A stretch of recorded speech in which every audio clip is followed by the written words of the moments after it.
અમદાવાદના Alice bridge police station વિસ્તારમાં નગરી હોસ્પિટલ નજીક આવેલા સત્વીય સ્પાઇન હોસ્પિટલ સામે 7:30 વાગ્યાની અરસામાં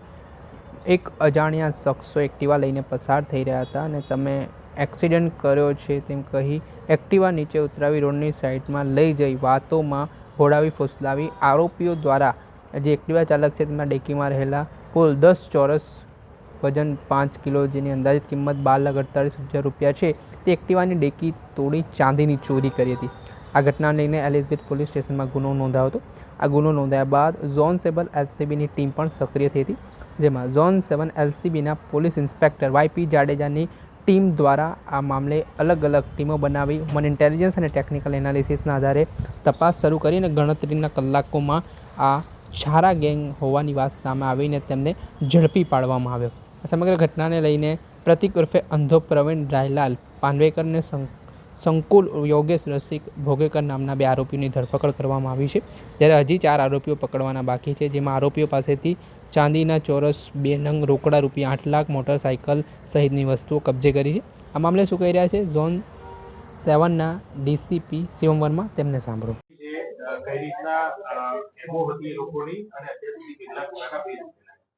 ગઈ ડિસેમ્બરે 2025માં સરખેજમાં એક લૂંટના બનાવ બન્યા હતા અને એ 5 ફેબ્રુઆરીએ એલિસ બ્રિજ પોલીસ સ્ટેશનમાં એક ચોરીના બનાવ બન્યા હતા.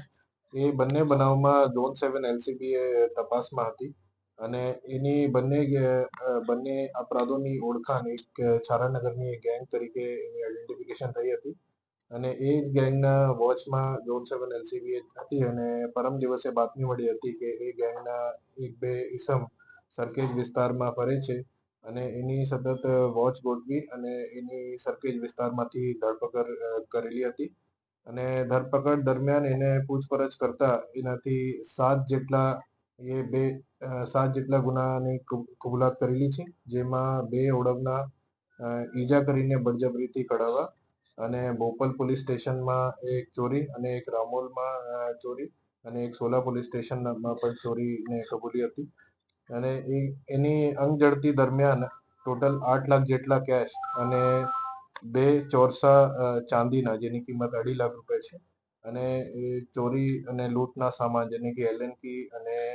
હીરાકડી જેવું ટૂલ્સ એ પણ મળેલા છે. એ ગેંગ ઘણા ટાઈમથી અમદાવાદમાં સક્રિય છે અને એની એમઓ એવી છે કે એ 4-5 માણસની ગેંગ છે અને એ આપણા આંગળિયા પેઢિયા જે છે જ્યાં રેકી કરે છે અને ટાર્ગેટ આઈડેન્ટિફાઈ કરીને એના પાછળ ફરે છે અને 1 કે 2 ઈસમ એમાંથી ગેંગમાંથી એક જે ટાર્ગેટ છે એના ડિસ્ટ્રેક્ટ કરે છે અને બીજા ગાડી હોય તો ગાડીના કાચ તોડીને અથવા કોઈ 2 વ્હીલર હોય તો 2 વ્હીલરથી જો માણસ છે એનાથી ઝઘડા કરીને એ જો સામાન છે એ ચોરી કરવાની કામગીરી કરતી હતી. જો આરોપી अपने गिरफ्तમાં છે એમાં એક છે પ્રતિક પાંડવેકર, એની ઉંમર 28 છે અને એ ધોરણ 3 સુધી ભણેલા છે અને સરદારનગરના રહેવાસી છે અને બીજા જો આરોપી છે એના નામ છે સંકુલ ભોગેકર, એ 32 વર્ષની ઉંમરના છે, એ પણ સરદારનગરના છે અને એમાં આપણે 4 આરોપી જો છે એની ધરપકડ અત્યારે કરવાની બાકી છે. એ આરોપીનું નામ છે અજય ઉર્ફ અજ્જુ ગાગડેકર અને આરોપી વિશાલ ઉર્ફ તનવાણી અને આરોપી રોજનીશ ગુમાને અને આરોપી સની તમંચા, એની ધરપકડ અત્યારે બાકી છે. એના ઘણા બધા ગુનાહિત ઇતિહાસ છે. જો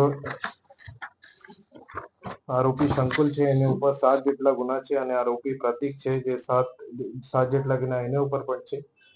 એ જ એમોથી ઘણી બધી જગ્યા ચોરી કરેલા છે અને જો બીજા આરોપી પકડવાનું બાકી છે એની ઉપર પણ ચોરી અને પ્રોહિબિશન એટલા અત્યાધી ગુના એની ઉપર બાકી છે. સોરી, એ આર્થિક લાભ માટે ચોરી કરતા હતા અને આપણા ઘર ચલાવવા માટે ચોરીના વ્યવસાય કરતા હતા. એ લૂંટ 10 લાખની હતી અને એમાં જો ટાર્ગેટ હતા એને 1-2 ઈસમ ડિસ્ટ્રેક્ટ કરીને અને એ જો રાસ્તા જતા હતા એને અનલોફુલી એના રાસ્તા રોકીને અને બીજા જો માણસ હતા એ ગાડીમાંથી કાચ તોડીને હીરાકંડીથી અને એમાંથી જો બેગ હતા 10 લાખના એ લૂંટી લીધા હતા.